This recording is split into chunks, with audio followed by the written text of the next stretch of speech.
Hola chicos, bueno, buen día, buen jueves. La idea de hoy, luego de haber hecho el análisis extraliterario de El Eternauta el lunes pasado y el literario la semana anterior, es que hoy podamos trabajar un poquito con la parte de la materia que es ortografía y glosario.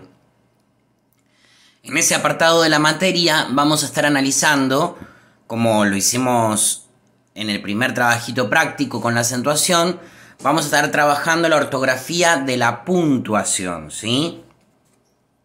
Mi intención es que puedan explorar los signos de la puntuación y comprender ya bien el uso. Este va a ser el último año que ustedes tengan lengua propiamente dicha, porque después es literatura en un sentido más estético, artístico. Entonces, revisar la redacción, las pausas, todo eso es puntuación. La coma, que es un silencio más corto. El punto y coma, yo sinceramente es más estilístico, es más subjetivo. Como escritor, en mi forma, en mi escritura, yo no lo suelo usar. Pero es una pausa intermedia entre la coma y el punto. El punto sí, ya indica una separación de términos, de temas. Si es una pausa más larga, es punto y aparte porque inicia un nuevo tema. Si es el mismo tema, pero hay un corte, hay un respiro, hacemos punto seguido. Los puntos suspensivos tienen una estrategia más de suspenso en lo que es escritura literaria. Los puntos suspensivos es más para el registro de la trama dialogal, conversacional, ¿sí? En un escrito formal, en un informe, no se suelen usar puntos suspensivos. Sí se utiliza mucho los dos puntos, porque abre la presentación a un tema. Los dos puntos, presento algo, dos puntos, y ahí desarrollo o enumero en diferentes ítems. Se suele utilizar mucho con ese fin. Después tenemos los signos de la entonación.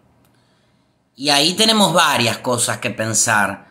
Porque para entonar estamos pensando que el lenguaje tiene una característica emparentada con lo musical, ¿no es cierto? Entonces, por ejemplo, cuando yo hago una pregunta, ¿estoy haciendo una pregunta? La entonación queda arriba.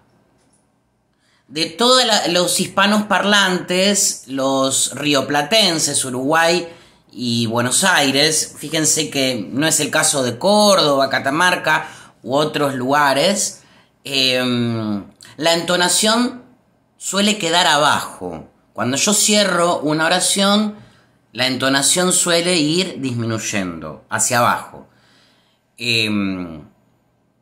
No es el caso de muchos formas hablantes en el Caribe, pero un rasgo distintivo de nosotros es que tiende a disminuir la entonación. Salvo cuando hacemos una pregunta en que la entonación queda en un sentido más aguda, más alta. Ahí cuando hacemos una pregunta que en español, por favor, abren y cierran los signos de interrogación. Cuando hacemos una pregunta, la entonación queda arriba. ¿Sí? ¿Tenés puesto la cámara? ¿Ven que la entonación queda arriba? ¿Tenés puesta la cámara? ¿Sí? ¿Tenés puesta la cámara? No. Después tenemos las exclamaciones, los signos exclamativos, que son el palito y el punto. Por favor, yo entiendo el prestigio de la lengua inglesa y que ahora todo... muchas cosas se hablan en inglés, pero en español abren y cierran tanto los signos de admiración, exclamación, como los signos de interrogación, pregunta. ¿Sí? Abren y cierran. Después tenemos otros tipos de signos auxiliares que son muy importantes que ustedes dominen y manejen en este punto de su formación. Así son más exitosos cuando llegan a la facultad y comprenden su uso. Por ejemplo, el paréntesis. El paréntesis siempre se usa como una aclaración dentro de una aclaración. Entonces yo estoy explicando un tema y quiero hacer una aclaración, abro paréntesis. Eso en un sentido de uso más formal, pero si estamos escribiendo un guión teatral, los paréntesis tienen un uso más de acotación, de didascalia. Nos indica algo que es para que el actor realice en términos de acción, de cómo debe ser dicho aquello que dice. O es alguna indicación del espacio por parte del autor para el director. Esas son las acotaciones o didascalias. Y van entre paréntesis. Hay muchos usos de los paréntesis, pero fundamentalmente siempre sirven para aclarar en un uso más informal de la escritura. Cuando yo ya estoy entre paréntesis y quiero hacer dentro del paréntesis una salvedad, es decir, otro tipo de aclaración, se utilizan los guiones y van entre guiones, ¿sí? Los guiones pueden tener muchísimos usos. Los guiones, a modo de raya de diálogo, indica que un personaje X va a hablar. 2 puntos, raya de diálogo, signos de admiración. Hola, ¿cómo te va tanto tiempo? ¿Sí? Todo eso va con signos de admiración y signos de pregunta, quizás. Pero lo importante es la raya de diálogo, ¿sí? Los guiones tienen varios usos. Por supuesto que se pueden utilizar a modo de ítems. Cuando yo hago una enumeración de ítems, se pueden utilizar puntos gordos, pero generalmente, históricamente, siempre se utilizan guiones. ¿Sí? El guión, la rayita, la chiquita. Por supuesto que la informática vino a darle nuevos valores y usos a estos signos auxiliares. Las comillas, acá me detengo porque las comillas me parecen elementales, fundamentales. Cuando usamos comillas, presten atención, tomen nota. Fundamentalmente, cualquier obra de arte, desde una fotografía, pasando por un cuento, una canción, los títulos de las canciones, de los cuentos, los títulos de las obras de teatro, los títulos de las pinturas, de las esculturas, cualquier obra de arte se cita entre comillas. ¿Sí? Hay muchos usos para las comillas. Los que más me interesan son la ironía. Cuando yo quiero ironizar sobre algo, ¡wow! ¡Cuánto pelo que tenés! ¿Sí? Y por ahí no tenés tanto pelo, ¿no es cierto? Eso va entre comillas. La ironía se suele representar entre comillas, porque es una voz que refiere su contrario. O, por ejemplo, cuando peyorativamente quiero decir, ahí viene la más linda. Lo digo entre comillas, la más linda, que quizás no lo sea, ¿no? Bueno, esto es un acto discriminatorio de la ironía, por parte de los usos de la ironía. Muy interesante filosofar al respecto de la ironía, no es el caso de la materia, sino observar bien ahora cuando utilizamos los signos de puntuación. Por ejemplo, cuando citamos palabras de otra persona, las citamos entre comillas. Se llaman citas de autoridad y siempre van entre comillas. Así lo pensaba Sarmiento. 2 puntos, abro comillas y cito textualmente un fragmento de algún párrafo, texto, algo que haya dicho X autor. Por eso se llaman citas de autoridad. ¿Qué otros usos tienen las comillas? Las comillas me parecen esenciales para pensar qué cosa, chicos.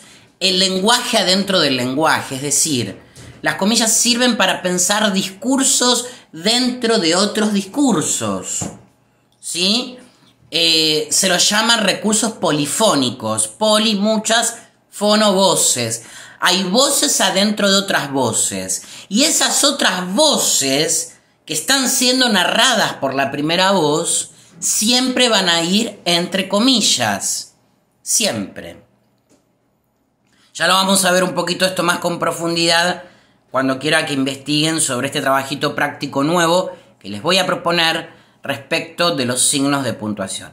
Y por último, crema o diéresis. La crema o diéresis es lo que va arriba de la U para que la U vuelva a sonar como U en casos en que está delante de la G seguida por una E. Entonces yo digo una E o una I, digo antigüedad. Eso es una antigüedad. Si yo no tuviera la diéresis, que son dos puntitos que van arriba de la U, eso es una antiguedad. Antiguedad. ¿Por qué? Porque sabemos que la G, la U, seguida de una vocal abierta, anula la U, en definitiva. Lo que hace la diéresis es restituir el valor de la U. Por ejemplo, paraguas. Si no sería paragas. ¿Sí? Guinda, la palabra guinda es G-U-I, guinda. Si yo agregara la diéresis, lo explico al revés, es guinda. ¿Entienden? La diéresis viene a restituir el valor de la U en casos en que unida a la G se anula.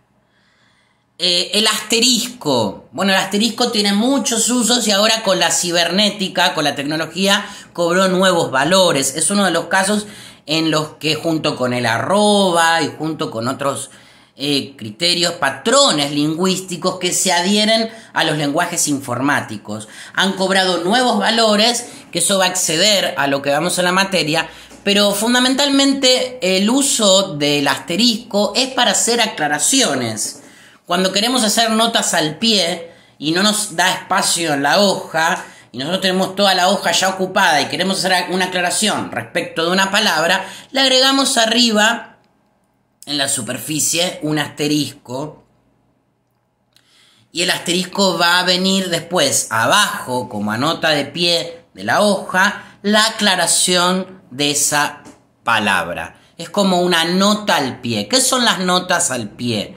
¿Vieron cuando en un texto hay un numerito arriba y abajo en el pie de página? Sin querer estoy enseñando cosas también de Word para que empiecen a familiarizarse. Porque hoy por hoy el lenguaje le da la mano muchísimo, el lenguaje escrito, a las cuestiones tecnológicas. Entonces es importante que se familiaricen con lo que es una nota de pie de página.